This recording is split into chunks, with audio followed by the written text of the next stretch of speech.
Vamos dar continuidade hoje, então, ao estudo da genética. Hoje vou estar falando um pouquinho sobre a hereditariedade humana, né? Mais especificamente sobre algumas características humanas, né? Como que essas características são passadas, herdadas, né? De pai para filho, né? E nós vamos estar aprendendo tudo sobre isso. Então, a pergunta que se tem à mente, né? É como é que os pais vão transmitir as suas características aos seus filhos, aos seus descendentes, né? Nós sabemos hoje que essa transmissão vai acontecer, no nosso caso, através de células especiais denominadas gametas, tá? Essas células elas vão ter a metade do número de cromossomos da espécie humana, tá? Nossas células corporais possuem 23 pares de cromossomos, nossas células somáticas. Soma é corpo, tá? Então, quando eu falar célula somática, células corporais. Quando eu falar células gaméticas, são células reprodutivas, tá? Que vão ter apenas a metade da carga genética. Não vão ter, no caso aí, né, 23 pares, mas apenas 23 cromossomos, cada um, né, com um dos cromossomos dos pares. Esse processo de formação dos gametas, eu falei numa das aulas anteriores, né, no caso dos animais, somos animais, né, acontece através do processo chamado de meiose, tá? Já nos vegetais, é diferente, tá? Nos vegetais, como eles têm alternância de gerações, nos vegetais vai ser produzido, os gametas vão ser produzidos por mitose e a meiose vai produzir os esporos, tá? Tá numa aula lá anterior, quem não assistiu, quem não lembra, na aula introdutória sobre a genética, eu falei sobre isso, tá? Então, quando nosso corpo foi formado, existiu a participação de duas células especiais, duas células gaméticas reprodutivas, uma da mãe, que é o óvulo, e uma do pai, que é o espermatozoide. Cada uma contendo a metade da nossa receita, da nossa característica. E ocorreu aí o processo de fusão, né? A fecundação aí, primeiro o espermatozoide chega no óvulo e perfura a camada do óvulo e apenas o núcleo do espermatozoide vai adentrar dentro do óvulo. As outras organelas, mitocôndrias, nada do espermatozoide, né, vai ter dentro da célula nossa, né, a não ser o material genético paterno. Na contrapartida, nós carregamos aí as mitocôndrias aí maternas apenas no nosso corpo. Por isso que quando vamos estudar, por exemplo, a evolução humana, quando a gente quer ver o grau de parentesco, geralmente nós estudamos e comparamos mais a questão do cromossomo ali das mitocôndrias, né? Que vão possuir material genético e sempre ela é procedente da mãe. Isso é uma coisa importante vocês saberem aí e anotar. Então, desse resultado, depois que o espermatozoide perfura o óvulo, ele vai, o núcleo dele vai se encontrar com o núcleo do óvulo, fazendo a fusão desses dois núcleos, um processo chamado de cariogamia. Gamia significa casamento e cário significa núcleo. Então seria como se eles casassem, se juntassem, misturassem aí, né, a receita, né, do novo indivíduo. E aí nesse momento forma-se aí a primeira célula do novo indivíduo, que nós chamamos de célula ovo ou também de zigoto, né, que foi formado aí a partir do óvulo e do espermatozoide, tá? Então, onde vai estar a informação genética aí que passa dos pais para os filhos? Vão estar dentro do núcleo da célula ovo, tá? Então, aqui dentro do núcleo vai estar a receita do indivíduo. Metade da nossa receita veio do pai, através do núcleo do espermatozoide, e a outra metade veio da mãe. Se eu considerar apenas, lógica, né, o núcleo interno, tá? O núcleo que comanda todas as atividades celulares mesmo, tá? As nossas características, seria esse caso, tá? Então, metade veio da mãe, metade veio do pai, 23 da mãe, 23 do pai, juntam-se formando os pares, 46 cromossomos, totalizando aí, né, o total de cromossomos da espécie humana. As informações genéticas, então, vão estar dentro do núcleo celular, né? Se eu considerar aí o início da nossa vida, a primeira nossa célula, a célula ovo ou zigoto, né? Da qual todas as nossas outras células corporais vão ser originadas. Então, essa célula ovo aí, ou zigoto, vai passar por inúmeras divisões celulares, tá? Aumentando o número de células do indivíduo, né? Cada uma dessas células vão ser cópias idênticas, iguais à célula ovo, tá? Contendo o mesmo material genético. Então, primeiramente, aumenta-se muito o número, o tamanho da célula vai diminuindo até um certo ponto, tá? E a partir desse outro ponto, ele vai começar a aumentar o tamanho do embrião mesmo, propriamente dito, tá? E essas células, como elas todas possuem a mesma receita, né? Porém, nós sabemos que nosso corpo não é formado por um tipo de célula apenas. O que tem que acontecer? Essas células vão passar por diferenciação celular, onde nessa diferenciação, material genético, alguns DNAs de algumas células vão ser desativados, enquanto o material genético de outra vai ser ativado. O que vai fazer com que eu tenha todas as células a mesma receita, porém, né, em alguma célula eu deixo de ler uma linha dessa receita, na outra célula eu leio essa e não leio a outra receita, como se fosse, né, o material genético fosse a escrita de uma receita de um bolo, por exemplo. Então é assim que acontece a diferenciação entre as células do nosso organismo. Vou citar aqui três tipos de células. Células epiteliais, células nervosas, células sanguíneas, células ósseas, existem inúmeros tipos de células, tá? Que vão ser originadas todas a partir aí, né, da mesma célula, contendo o mesmo material genético, porém, partes desse material diferentes vão ser ativados em diferentes tipos de células. O núcleo da célula humana, né, possui, então, 46 cromossomos, né? Cada um desses cromossomos é formado por uma longa molécula de DNA, ou ácido desoxirribonucleico, ADN em inglês, né? Onde vai ser encontrado aí as informações genéticas. Essas informações genéticas nós chamamos de genes, ou genes, né? Que são pedacinhos do DNA que vão condicionar alguma característica. Então, aqui eu tenho um cromossomo duplicado, tá? Aqui eu tenho cromossomos chamados de cromátides irmãs, né? São cópias um do outro. No próximo processo, eles vão ser divididos, vamos dizer assim, para formar uma outra célula, que antes de uma célula se dividir, ela passa por duplicação do material genético. E geralmente nós encontramos ela e conseguimos visualizar ela desse jeito aqui, com os cromossomos já duplicados, antes de terminar a divisão celular. Tá?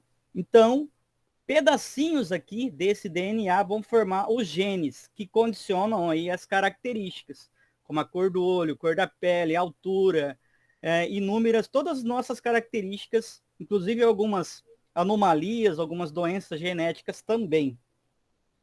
Esse material genético, né, que vai condicionar, então, todas as características aí dos indivíduos, que os indivíduos apresentam.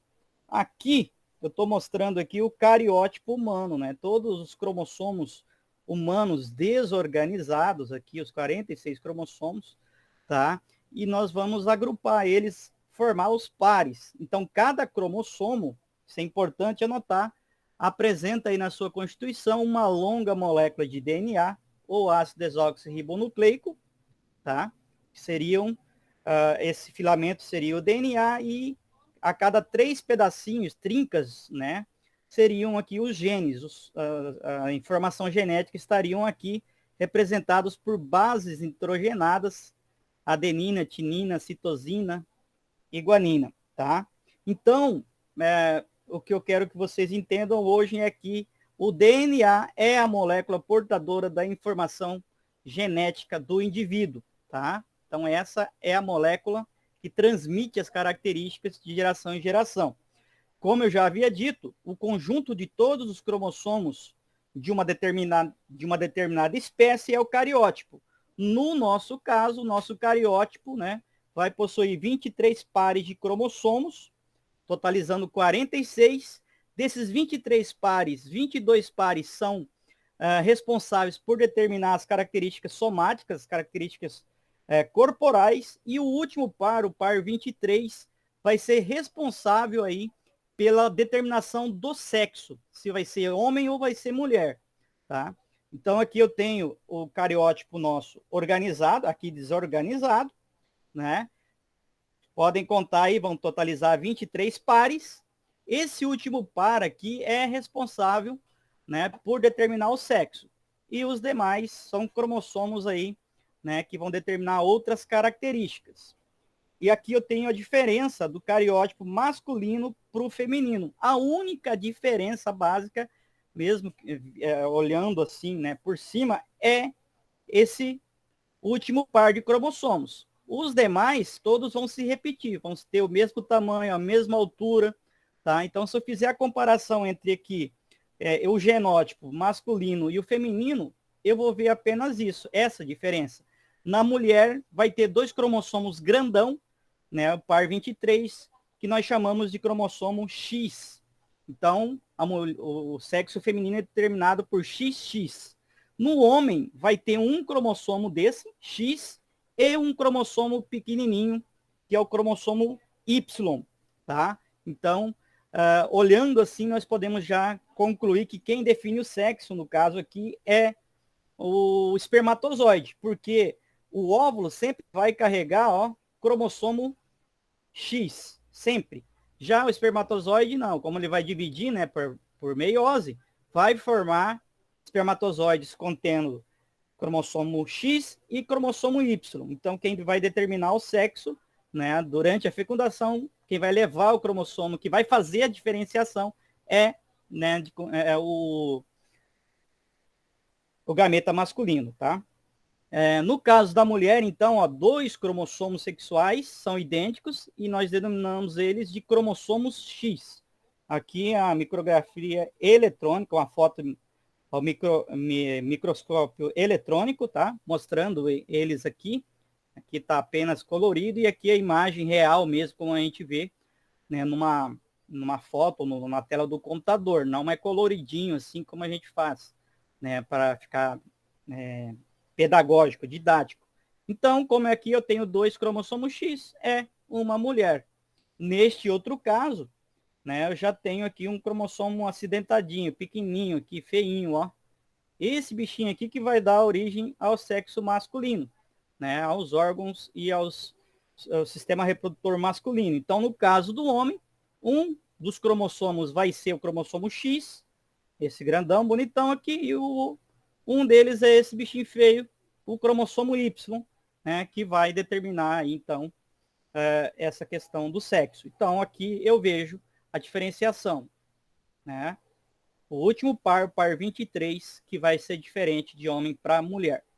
Então, 23 dos 46 cromossomos do nosso corpo provém do óvulo, de origem materna, e os outros 23 vieram do espermatozoide de papai, né, de origem paterna. Os cromossomos, como nós vimos, eles são agrupados em pares, de acordo com as suas aparências. Vamos dizer assim, nós agrupamos eles em iguais, cromossomos iguais, e nós chamamos eles de cromossomos homólogos. Ó. Esse é homólogo desse, esse é homólogo desse, esse é homólogo desse. Tá? Então, cromossomos homólogos. Então, nós podemos dizer assim que na mulher, todos os pares de cromossomos são homólogos. Já no homem, né, o último par de cromossomos é não homólogo. Aqui mostrando o cariótipo aqui do núcleo de um óvulo, né, mostrando o material genético. Olha só, tem 23 cromossomos nesse caso e não 23 pares, porque o parzinho do 1 vai vir lá do espermatozoide, vai se juntar com ele aqui. Tá? Então, os óvulos possuem aí 23 cromossomos, um de cada par possuindo sempre, na mulher, no caso, sempre possui o cromossomo X, tá? Sempre dentro da normalidade. Agora aqui, no caso do espermatozoide, né, da célula reprodutiva masculina, vai ter 22 pares iguais, semelhantes ao genótipo anterior, ao cariótipo da mulher, e aqui no par 23 pode vir um cromossomo X ou cromossomo Y, né?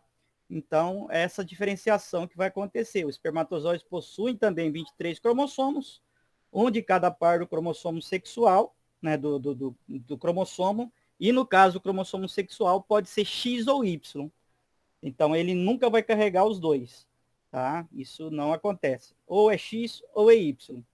Há alguns casos, nós vamos ver algumas anomalias, que ou o óvulo ou o espermatozoide não carrega o núcleo. E aí vai surgir algumas anomalias, ou não se divide, né? E aí vão surgir algumas anomalias genéticas. Então, ó, na fecundação, como todos os óvulos possuem cromossomo X, o sexo da criança, então, é determinado aí pelo cromossomo sexual transportado no espermatozoide, que pode ser o X ou o Y.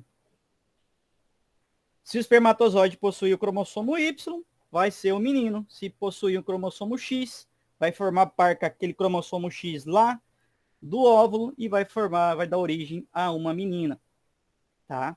Então aqui, né, mostrando a questão dos cariótipos, qual que seria a porcentagem aí, vamos dizer assim, matematicamente falando, a chance de nascer menino ou menina. Não é adivinhar, mas a chance matemática é 50%. Isso eu já expliquei numa das aulas anteriores também, tá? Mas é bem simples. E agora as anomalias genéticas. Falar um pouquinho das anomalias genéticas. Quando eu falo anomalias cromossômicas, aliás. Quando eu falo em anomalias cromossômicas, eu estou falando em questão de cromossomos inteiros, como aqui, por exemplo, surgiu um cromossomo a mais.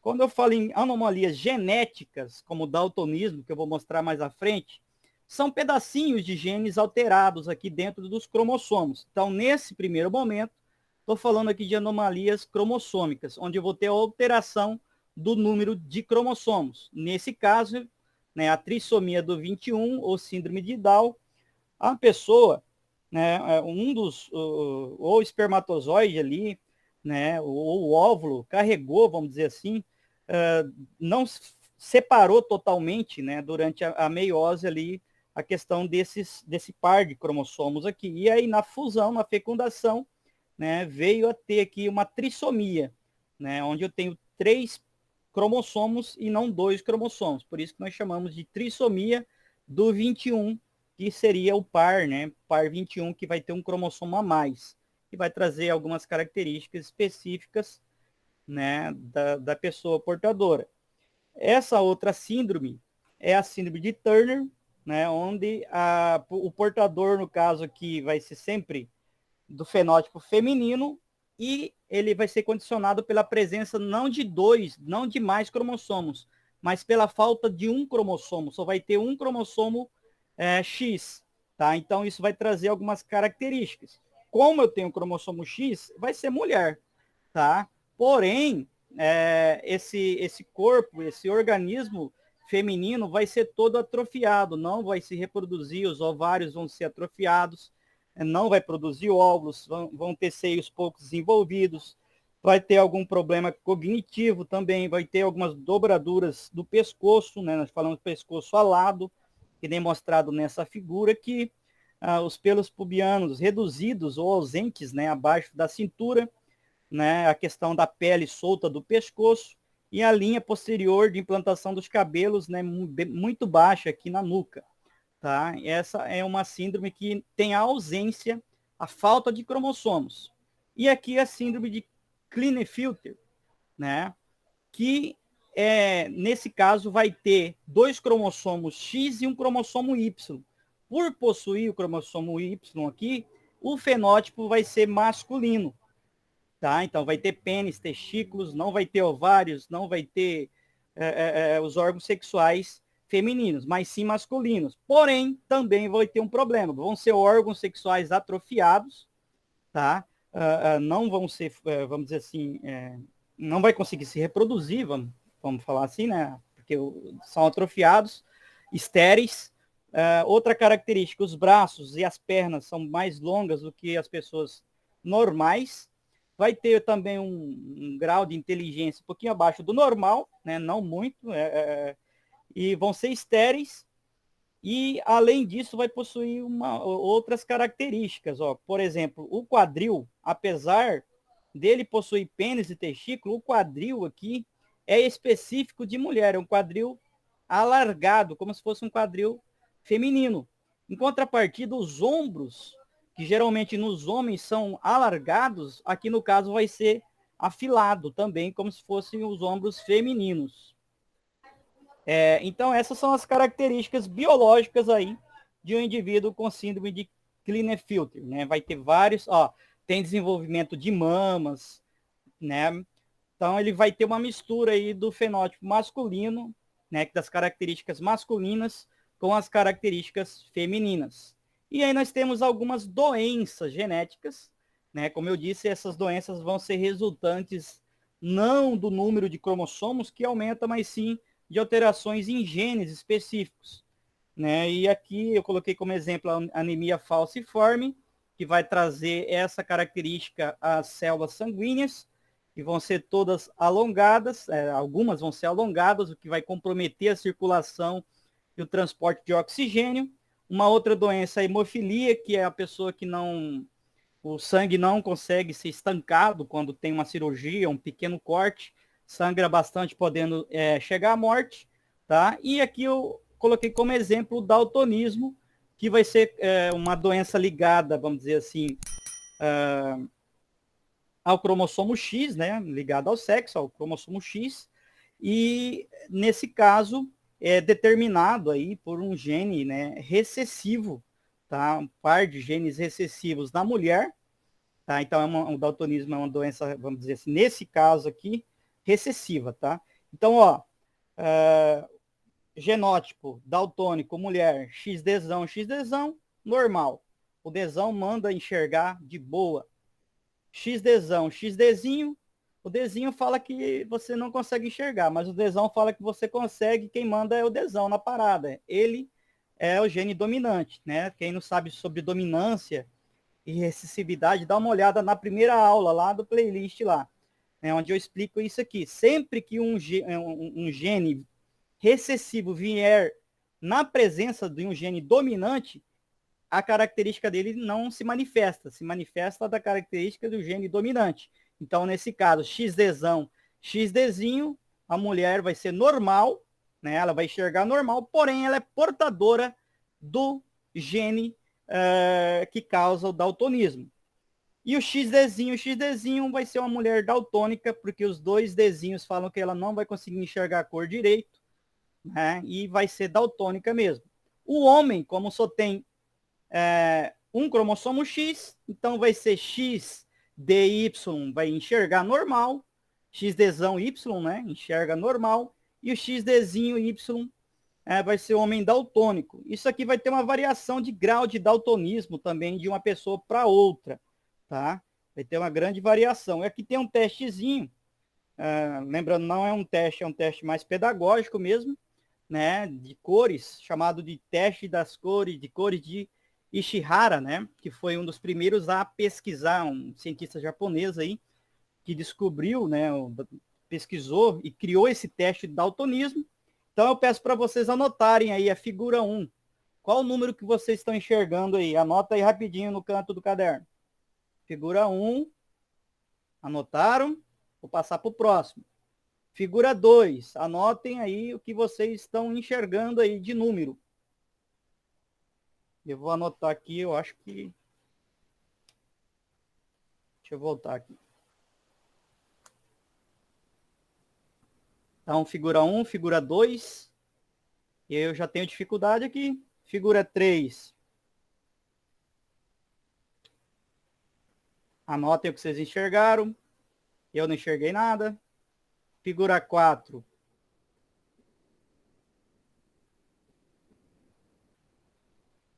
figura 4. Eu só enxergo um 2, nem sei se você tem um 2 ali. Mas eu não sei o que é isso, não. Então, figura 5 piorou. Anotaram? E a figura 6, essa aqui que parece que tem um 5 aqui, sei lá. Mas aqui é o que eu tô vendo, né? Isso vai variar de 1 para 1. Então vamos ver quem tem algum grau de daltonismo. Então, ó, então a figura 1 seria o número 12. Isso aí todo mundo enxerga.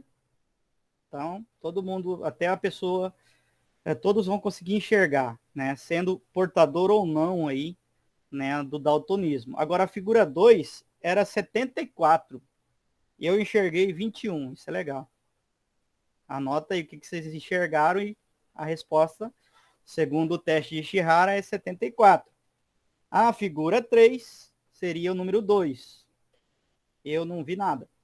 A figura 4 era o 26.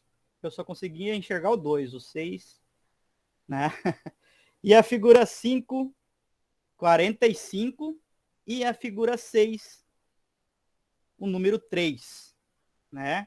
Então, agora, se você conseguiu identificar, né, os números todos acima, né, tá de boa, tá tranquilo. Senão, se você teve dificuldade, que nem eu, em enxergar algum, em visualizar algum desses números aqui, você deve ter algum um grau aí de daltonismo e é recomendado procurar aí um oftalmo, né, para fazer o exame quantitativo do seu daltonismo. Tá? Isso aqui, o daltonismo pode implicar, inclusive, quando você for tirar a sua habilitação. Você não enxerga a cor direito, né? Dependendo do grau de daltonismo, você pode ser reprovado, porque imagina, né? O sinal está fechado, está vermelho, você não consegue distinguir entre vermelho e o verde e o amarelo, você fura o sinal, vai ocasionar um acidente de trânsito. Tá? Então, é bem legal esse teste aí. Beleza? Alguém ficou com alguma dúvida sobre essa explicação?